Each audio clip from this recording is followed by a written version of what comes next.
Normally with new events, about a week in advance, Blizzard starts showing off skins, releasing one or two of them to Twitter, so when they haven't been doing that and we know the event is coming up, I was thinking this morning, like, what are they up to? And that's when they finally busted out this little bit of a subdued announcement. As early as May 21st, just 3 days away, we're gonna have a new event. This teaser's neat, it's straight to the point. If you look carefully in the background of the different slides, there's pictures of the different events. For example, there's Junkenstein back there, and that's because in the anniversary event, you get to go back and play playlists of all the events throughout the year. So if you're just dying to get back to playing some Lucio Ball or the other PvE missions, etc., they'll have them as a rotating playlist throughout the event's duration. A lot of other cool things typically come with this event. You're allowed to use your in-game currency to purchase any of the old skins, but the flock of new skins are typically the best in my opinion, because they're under no creative limitations. Whatever skin concepts they had that didn't really fit in another theme, they put in the anniversary event, which is why we're going to be getting the d.va skin that breaks the internet.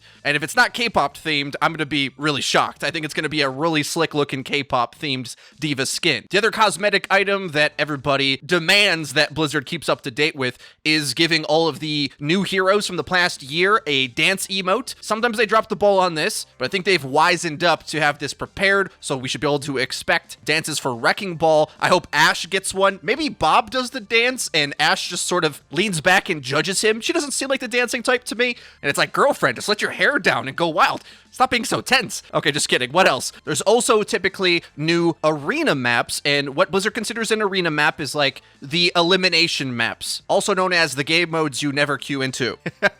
I kid, but with the arcade now being buffed up as well, we got other news about the workshop, get to that in a sec, but you'll definitely be able to play those maps in the arcade a lot. They're used for many different purposes, and we might expect the new Singapore map that was hinted to by Maximilian in the lore drop from a few weeks ago, but with no preamble, we might just jump right into all of this coming out in one fell swoop on May 21st, which I'm a big fan of personally. I don't like all the teasers and build up. Just drop it on the first day and let us go crazy. I feel like it feels a bit more like Christmas, where you're getting a lot of presents all at once and you're overwhelmed with the joy rather than it being drip fed out over the course of a week.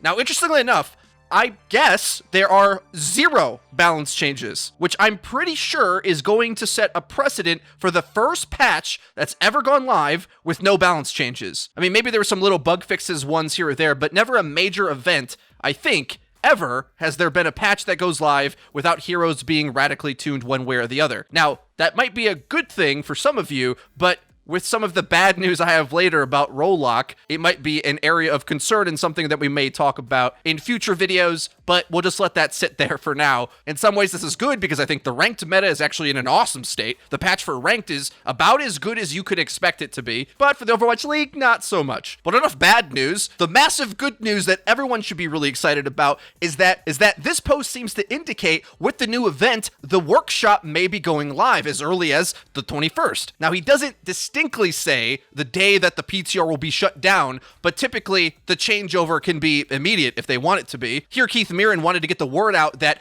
if you were working on a project on the workshop, make sure you save it out and get a code for it, because that code transfers across any platform, across any iteration of the workshop. It's a separate save system, essentially, if you will, and you want to be sure to have that in case the PTR goes down randomly. Now, Keith Mirren's post went up yesterday, so as early as today, they could drop the PTR, which I think they sort of have to, because they usually want a buffer in between changing them over. Maybe there's some things they wanted to test or some information they would be reading after the end of the PTR, that kind of stuff. Who knows? Typically, the changeovers from PTR to live aren't this quick in that short of a window, but I assume that they're trying to get it ready for the launch of the new event. But my assumptions haven't been batting 1,000 recently, so I'm going to say I'm a bit 50-50 on that. If anything, during the event for sure, we should be getting the workshop. Soon TM, if not the day of the anniversary event going live. Before we get into the bad news, here's a feel-good community story for you. Frozen Foe made a incredibly accurate version of the Omnic Predator-looking guy from the end of the Storm Rising event. He calls him Null Hector, which is kind of an adorable name.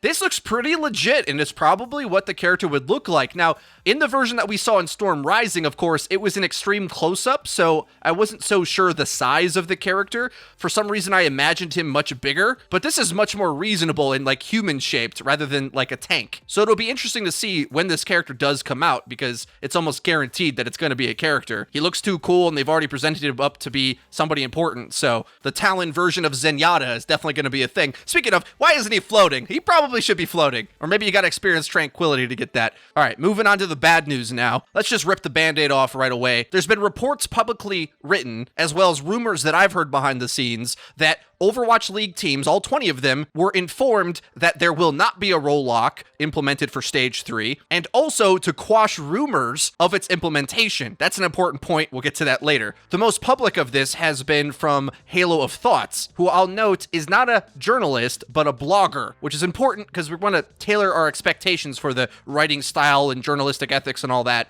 But according to him, he says exactly that. All 20 teams were told there will be no composition lock for Stage 3. He says the 222 composition lock was first reported by Rod Slasher. I'm going to stop you right there because I've seen multiple people say that Slasher reported this as probably the number one person who has ruined the game of telephone with this information. I want to get out in front and say Slasher most definitely did not say that. He implied that, and then myself and many other people, I'm sure, read into that based on other things he said and evidence and clues and yada, yada, yada, that seems to be the most likely thing that they would do. Slasher never explicitly said that. It's important to get your facts straight on this kind of thing. But anyway, moving on. League sources have told Haloofthoughts that the league have shut down the idea. Sources advise that this is despite the fact that all 20 teams wanting the composition lock to be implemented. Again, this is a blogger. The English there is not so great.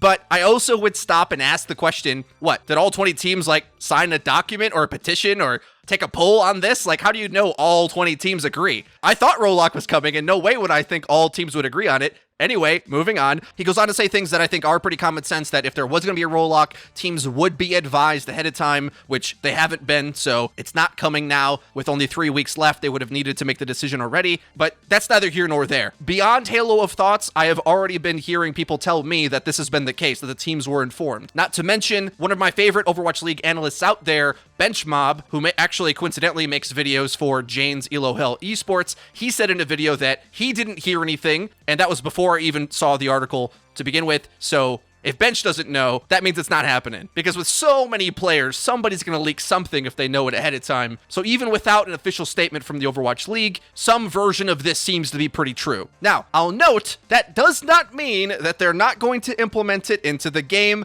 either soon or eventually. It just isn't going to be going into this season of Overwatch League, it looks like, because they're definitely not putting it in just for one stage or just for the playoffs, because that was a major problem last year. But at the same time, who really wants to be watching goats for the next X amount of months? This season's just going to be remembered as Year of the Goat, apparently.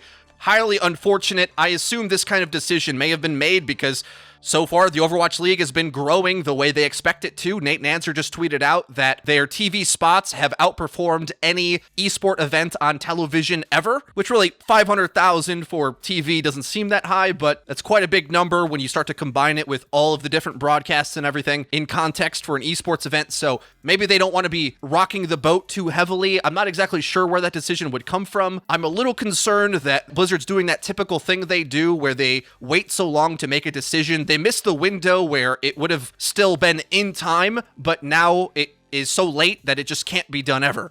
At least not in the league of this season, I would say. But the league was only a fraction of my concern. I was more so worried about the ranked community, which we all know is just in desperate need of some TLC. To that extent, I just want to get out in front of this and explain clearly that I 100% still believe what Slasher said. Anytime he's been wrong in the past, it has been because the parties involved changed their plans. And it's only been a few times now. This is maybe 2 or 3 that I can think of where something Slasher said was going to happen or indicated might happen didn't. And again, he only said it might go into Owl first. Not that it 100% would. With that being the case, I'm still optimistic that good changes are coming down the line for the game. It just sucks that we're in this limbo state of not knowing what the heck's coming. Remember, Jeff already said that there was features that the community wanted coming this summer. Well, that's now-ish. Maybe this event, maybe the 21st, maybe in a month or 2. But something's coming in the short term, so we always can look forward to that. But I'm not going to lie, it was kind of a gut punch to hear that we're going to have goats for another, I don't know, all the way up to maybe even the finals. That would be terrible. But not the worst thing ever in the grand scheme of the timeline of the game. Maybe they wanted to hold off till they could do both at the same time. Who knows? Other news with the Overwatch League, Upper Deck, the card company for traditional sports, is now partnered with them and have already began creating trading cards cards for players in the Overwatch League. If you went to the stadium this past All-Star event, they actually were handing these out. This is what they look like. On the back, they have their statistics, like average per 10, things like that. Some people have tweeted out the cards they've gotten so far. They look pretty neat, especially the holographic ones. It's anybody's guess if these are going to do well, and I kind of think they will, actually, because people who are really into the Overwatch League kind of like things to show off that they are into it, if that makes sense. Collecting cards for your favorite players and teams is a cool way to get a tactile representation of these collectible items.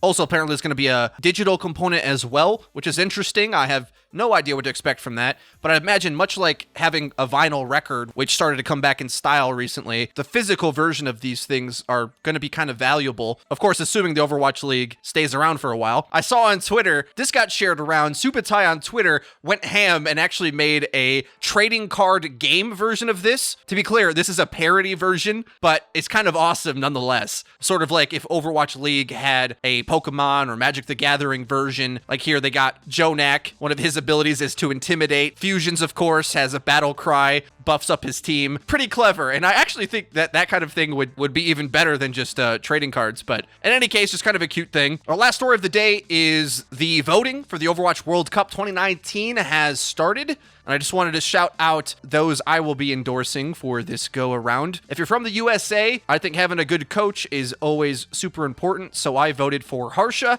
who coaches the Vancouver Titans. And you might say, well, he didn't have a lot of work to do because the Titans, formerly Runaway, were the best team in Korea at the time. I think they look way better than they did back when they won contenders. I think Harsha at the helm did a lot of work on those players, and I'd like to see what he could do for Team USA. Nothing against Arrow. I think he's very good as well. Voted for him last year, but he had his go. Not necessarily his fault that it didn't work out, but I just want to see what Harsha can do. And otherwise, if you're an Australian, fellow content creator Sir Swag is going for community lead. He's got a great sense of humor, makes really funny videos. Been a fan of him for a long time. First video we saw of his was actually making fun of us, which I'm always down for if it's actually funny, and he is. I don't know how that qualifies him to be community lead, but hey, whatever.